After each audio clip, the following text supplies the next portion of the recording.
Ayaw lagi tayo. Asa si Bingbong? Bong! Bong! Bong, halika Bong, tinan mo. Abusado kayo na sila. Abusado. Dili mo hindi dapat ato agianan.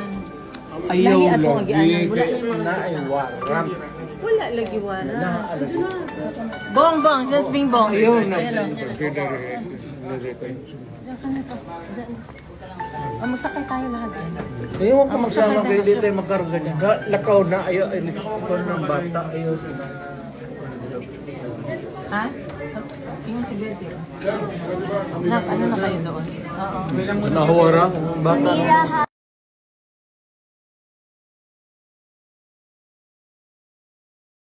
Ata si Nia.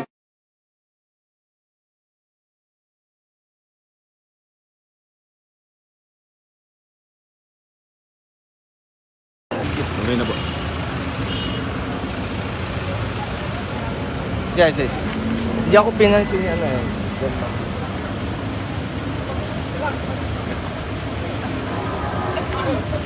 Alive ka? Opo. Tagapagsalita ka ng PNP, pwede ba kaming pumasok doon? Sabi ni General Marbil kanina, pwede pumunta doon sa Fight City. Pwede mo sabi, alang namin? Ma'am, pwede po tagapagsalita ng PNP. Officer, please handle the best president of the Philippines very well. Treat him well. Senator. Oh, tumatakbo si ano. Senator. Ayaw niya magpa-interview ah. Dapat kinaharap. Person, ayaw ko sagutin. Ano tinanong niyo, sir? Sabi ko, saan ba pwede puntahan? Kasi kanina sabi General Marbil, dadalhin daw Tinatakbuhan na si Senator. sa airport. Oo. Sa media mo. Ngayon, ayaw lang ko sabi ko. Spokesman ko ng PNP. Sir, hawak na po nila. Hawak na si PRRD. Hawak na ba nila si PRRD, sir? Senator. Diyan po mga kababayan ang nagaganap ngayon sa NAIA Terminal 3 sa ating pong special coverage kaugnay po sa mga issue na pinupukol ngayon kay former President Rodrigo Duterte. Sinasabing aarestuhin raw ng Interpol.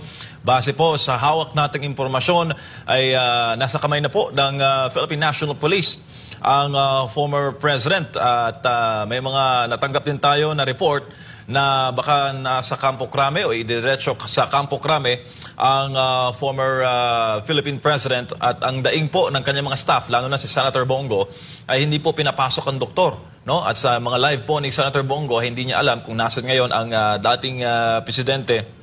At ang malinaw ngayon mga kababayan ay wala na po dyan sa NAIA Terminal 3 si former President Rodrigo Roa Duterte. Nag-aabang po ang media at ang mga pulis at mataan natin kanina ang hepe ng CIDG, si Torre, no? At kinonfirm niya na mag-i-issue ng red notice laban sa dating presidente. Ang daing naman ng dating ni Senator Bongo, bakit daw hindi pinayagan ang doktor na dahil constitutional right naman daw ng dating presidente na masecure ang kanyang kalusugan. Ang doktor po ng Pangulo ay hindi po nakasama ng personal para sana i-check dahil ayon kay Senator Bongo, magkakaroon ng medical procedure bukas ang dating presidente. So ang hawak na impormasyon po ngayon ng SMNA News ay nasa kamay na ng PNP.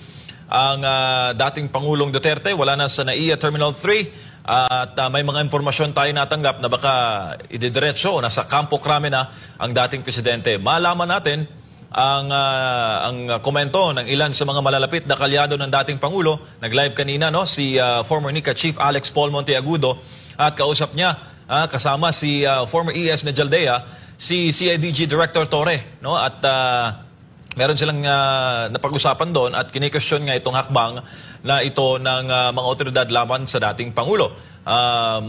Makuha natin no, ang usapan no, kanina ni former NICA Chief Monteagudo sa video na ito na ating pong mapapanood mga kababayan.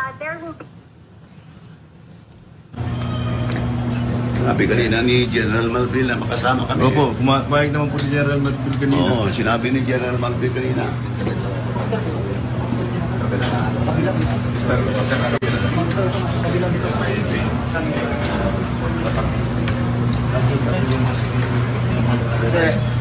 Hindi pwede pumasok.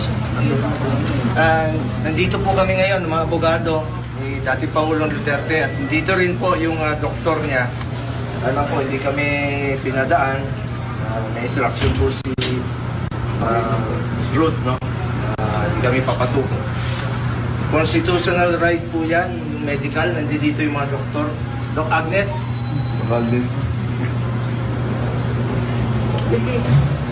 Ito yung mga doktor nila. Schedule for procedure po si former President Duterte. Kaya lang, ayaw kami papasukin yung mga abogado.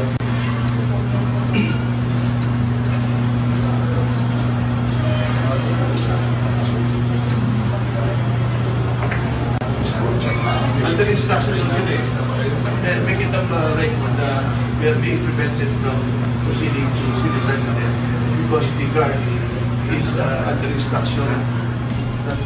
Yun nga, no, yung pahayag ni Senator Bongo kinikestyon ni Senator Go, yung hindi pagpayag na makasama ng dating Pangulo ang kanyang doktor. Constitutional right niya na masecure ang kanyang kalusugan.